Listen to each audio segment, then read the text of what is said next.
Hello, and welcome to Divorce Thrive, Episode 3. I'm Wendy Rovers, founder and CEO of Divorce Thrive, your coach, your thinking partner. I help moms transition through divorce with grace. You may be feeling overwhelmingly lonely and isolated. I was thinking about all the times that I felt lonely and isolated, and one time in particular popped into my head. I packed the boys up. They were going to Dad's. Got all their little bags ready, their little blankies and stuffies, and, had lots of little hugs, and Dad was on his way. And the whole time that I was hugging them and kissing them, inside my head, the tears were starting to build up. You see, up until the time when I transitioned through divorce, I spent most of my time with the boys. I saw them take their first steps, was there for their first words, fed them their sweet potatoes and fruits and meat all for the first time, had experienced all the firsts and all the love and all the hugs all the time. My work was flexible, so I was able to be around all of the time. That day, as they were saying goodbye to me and running to the car to say hi to Dad, I stood on the porch. I waved goodbye with a big smile on my face. I turned around and the tears started to pour out of my eyeballs. I don't know how long I laid down on the mudroom floor, but it was quite a long time. I just bawled and cried and cried. And I did this often.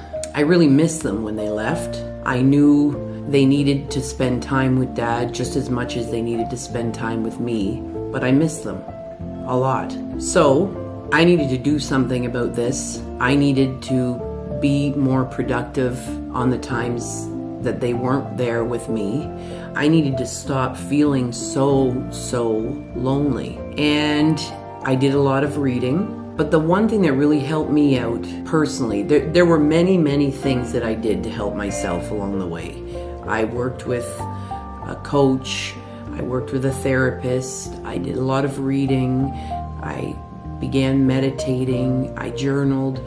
But this one day, it was Christmas. So Christmas was a hard time to be alone. So this one Christmas, I decided that as soon as they left, I was going to put my running shoes on and start jogging. So I did. Put my running shoes on, put my earbuds on, put some music on. Yeah, I was still crying at first, but I did it. I jogged, I walked, and when I got back home, I felt a little bit better. So slowly, one thing at a time, one little teeny step at a time, I made plans to help with my drastic feelings of loneliness and isolation. Loneliness is something that I think everyone experiences when transitioning through divorce. It's part of the journey. It's part of the process. The thing with friends and family is you can lean on them, talk to them, be with them, but eventually they have nothing else to offer you. They've got nothing else to say. They may even like Dad a lot. They may even like Dad more than they like you. They can only give you what they can give you, and that's it. I've got a great group of friends. Our kids have all grown up together, but the thing is, my friends are all married. I was the only one going through a divorce. So for me to expect them to understand what I was going through and be able to help me every day and all of the time was actually unfair of me. So what I decided was to transition through divorce on my own and with my coach and with my books and with my meditative practice and with my journaling and with my walking and exercise and diving into work. And I decided to do this for me, and I kept my friends then as friends. And I decided that my friends would be a great example for my boys to show them that divorce doesn't have to happen to everyone. Yes, it did happen to you. Yes, it did happen to your mom and your dad, but marriage, love, happiness, forever, they can see that with all of my friends and their kids who are part of their extended family. They are family. So it's something I'm very grateful for. It's a blessing that I have all these wonderful people in my life. My family, they were only so helpful as well.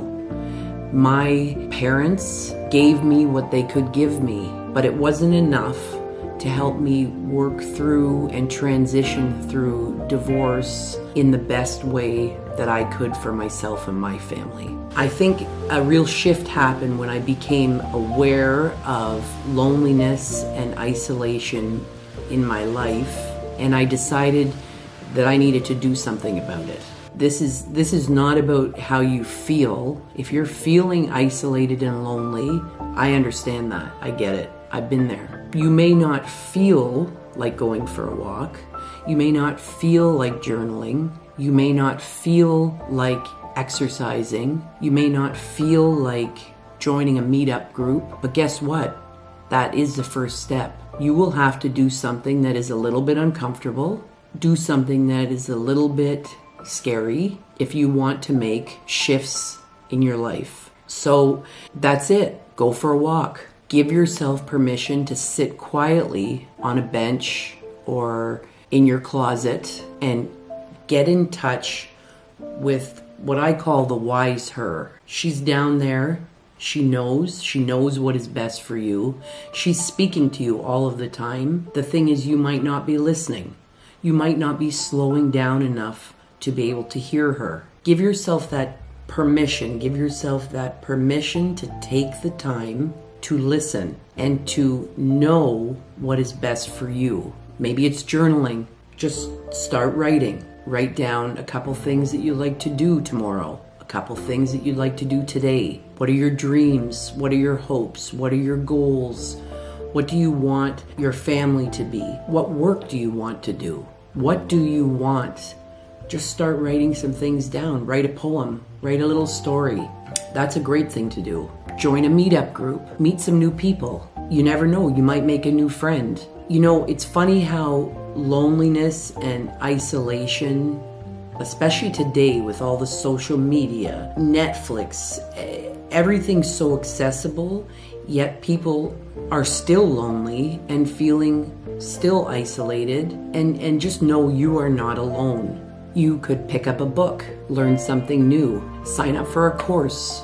Think about what work you would like to do. Maybe you can't quit your job right now, but you could think about what work you would like to do and start that for an hour or two each week when the kids aren't with you. Start to pursue your dreams. What are your dreams? Slow down, give yourself some time in the midst of this, what seems chaotic and unreal and sad and painful. Give yourself some time to get in touch with your wise her, get in touch with your intuition, your gut, your dreams, your hopes, the things you've forgotten about. You may surprise yourself. I know I sure did. And I know that you're in there. She's there. Here's to you first. I hope to inspire you. I hope to give you that little boost of confidence that will help you move forward just a teeny bit to create massive shifts in your life. Thanks for being here with me today. And until next time, you are awesome.